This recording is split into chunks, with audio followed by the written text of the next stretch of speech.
And now, as we have just looked at crew travel, it's time we turn to sourcing and training, and the part of the industry with some of the most demanding crew needs of all.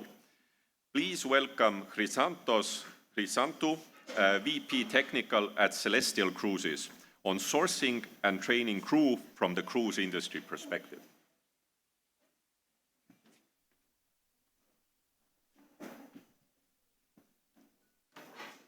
Good morning.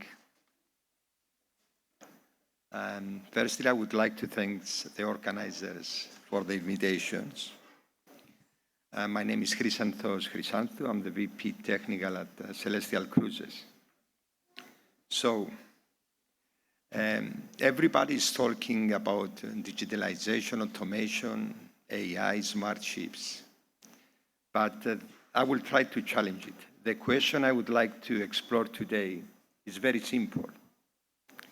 Are we becoming better at managing processes or managing our people on board the vessels? Because at the end of the day, the vessels still operate on crew competence.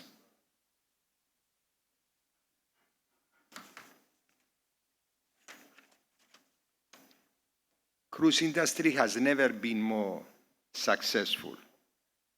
CLIA, which is the Cruise Line International Association, forecast a passenger growth by up to 42 millions by 2029. Dozens of ships are entering the market, and billions have been invested in new ships, new systems, new technologies. For every new vessel that enters the market, there is a growing demand for crew, for officers. And just to give you the number, on a medium-sized cruise vessel, the average number of crew is about 500. There is a rule of thumb that for every 3 passengers, there is 1 crew. So the question is not whether the vessel will be delivered. The question is whether there will be enough crew to operate the new vessels. And as the industry grows, let us think what will be the biggest constraint. The capital investment or the availability of workforce? I think that the reply is obvious.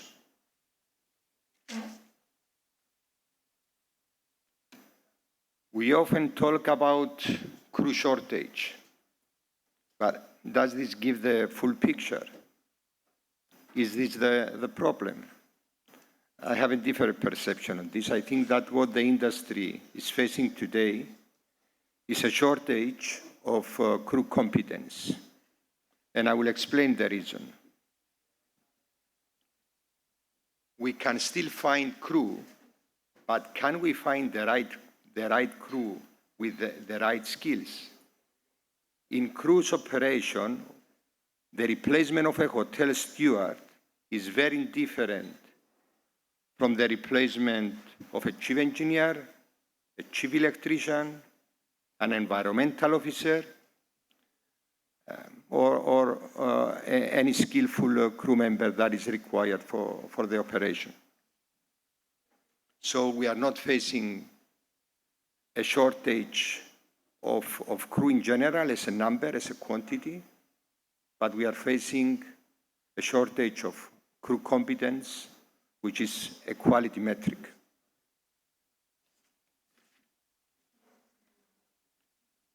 These 4 drivers are not acting independently. Technology drives new skills requirements. Electrification creates new training requirements. Safety and reliability is our top priority. Crew shortage make retention critical. The real challenge is that all these forces are acting simultaneously. And let us think which of these 4 drivers you think that will create the biggest disruption to the operation of the industry over the next decades. Again, I think the reply is straightforward, and it has to do with the quality crew, the experienced crew shortage.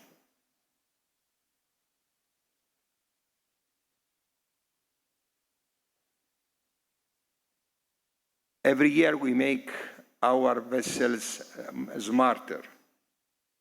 We are adding AI-assisted tools, predictive maintenance tools, remote monitoring system.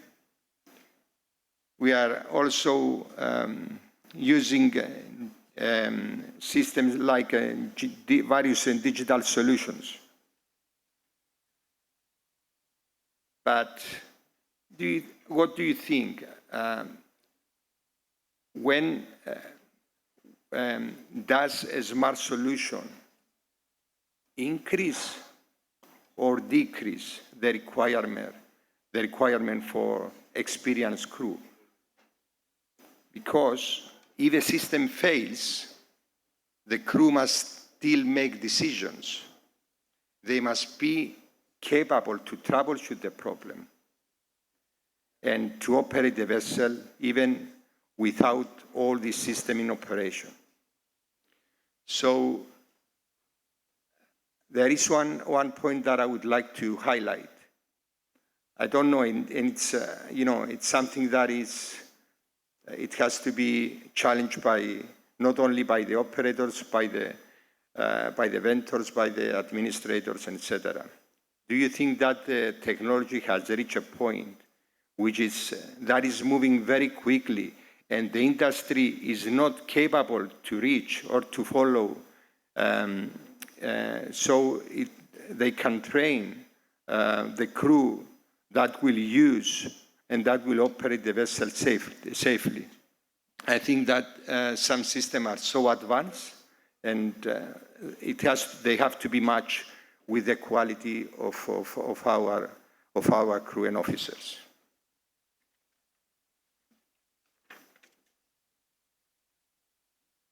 Alternative fuels and electrification are often discussed as environmental initiatives, although the human aspect sometimes is not taken into consideration, is ignored. A new fuel comes with new procedures, new safety risks, new training requirements. But what we are changing is not only what powers the vessel. We are also changing what are the required competencies that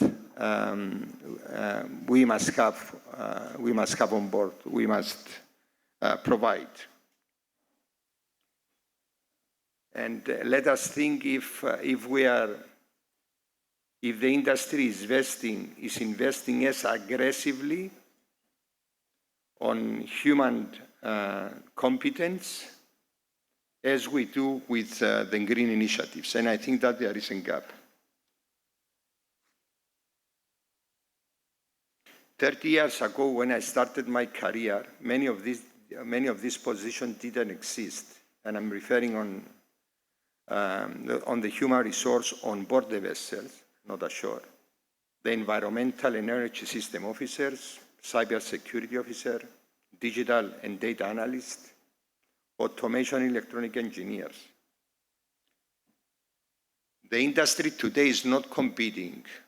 The competition is not among the shipping companies only. We are competing with other industries, with other sectors as well. So we must be able to attract young talent into an industry that many of them conceive it as a traditional one. And that is, a challenge for us as well. Why young people are not choosing the sea? We often blaming our recruitment strategy, but I don't think so that the young generation are making decisions. I think that the young generation are making rational decisions. And they compare the lifestyle we offer with the opportunities they have ashore. I'm not saying that we can challenge everything, but at least we should accept that expectations have changed. And we must also think which part of the seafaring models are not accepted by the new talent, by the new generation. And there are a few examples on the slide. So we can build new ships. We can get a new system, new technology, use new fuels. There is one thing that we cannot get from a shipyard. And this is the human. This is the crew, and especially the experienced one. And I think that you will agree with me that crew reliability is the foundation of operational reliability. The challenge is not to make the vessel smarter. The vessel will become smarter, definitely. I mean, that's what we see today as well. The real challenge is that we develop our crew that can use the new technology safely. And I think that, again, you get my last thought, that you will agree with me that even the most advanced vessel is as reliable as its crew operating it. Thank you.